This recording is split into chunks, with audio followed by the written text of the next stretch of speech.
एकअर्काप्रति पनि किन फेरि वार गरिरहेको होला, किन यो भन्ने पनि छ नि त धेरै दर्शकहरूको, त्यो भएर पनि। अनि त्यसो त अनि मेरो बारेमा क्वेसन पनि सोध्नु भएन नि त उहाँलाई, मेरै बारेमा क्वेसनहरू गरिरहनु भएको थियो नि त, जसले सोधिरहनु भएको थियो।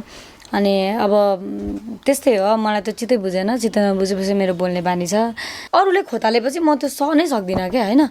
घरि त सोमा लगेर अनि खिल्ली उडाइदिनुहुन्छ, अनि घरि के भनिरहनु भएको हुन्छ, घरि कहाँ के गरेर कनेक्ट गरिरहनु भएको हुन्छ। अनि मलाई यो चिजबाट बाहिर निस्किन खोजिरहँदाखेरि पनि मलाई बार चाहिँ त्यो कुरामा भित्र हालिरहनु भएको छ। अनि फेरि म बोलेको मात्रै देखिँदो रहेछ कि। फेरि मैले यहाँनिर डक्टरलाई फोन गरेर बुझिनँ कि मैले मेरो दाइको आयुर्वेदिक हस्पिटल छ, दिदीलाई यस्तो यस्तो भइरहेछ, के गर्दा ठिक हुन्छ, कसो गर्दा भनेर मैले बुझेँ।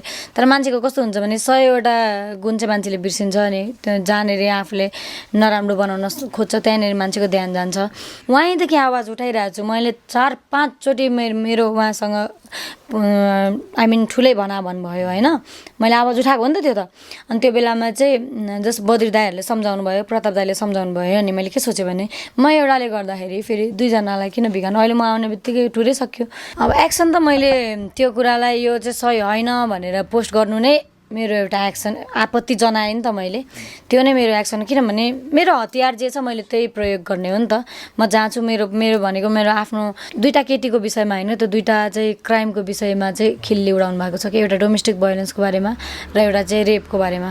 त्यो दुईवटा क्राइमलाई चाहिँ उहाँहरूले लाइटली लिनुभएको छ क्या त्यो कुरामा, बुझ्नुभयो नि। जिम्मेवारीको कुराहरूमा पनि उहाँले चाहिँ आफ्नो जिम्मेवारी चाहिँ पुरा गर्नु भएन, हामीलाई लगेर चाहिँ जस्तो सोचेर गइएको थियो त्यस्तो चाहिँ पाइनँ। त्यही भएर मैले आफूले भोगेको कुरा चाहिँ म फेरि मेरो चाहिँ फेरि त्यो चाप्लुसी गर्ने बानी छैन कि। तर हाम्रो अब यो नेपाली समाजमा चाहिँ एउटा केटा र केटी हुने बित्तिकै त्यो नजर चाहिँ अर्कै हेरिहाल्नुहुन्छ क्या। अनि दाई भन्दाखेरि फेरि आफ्नै आमाले जन्माएको मात्रै दाई भन्ने जस्तो हुँदो रहेछ क्या। म त फर्स्ट टाइम अचम्मै लाग्यो कुराहरू देखेर।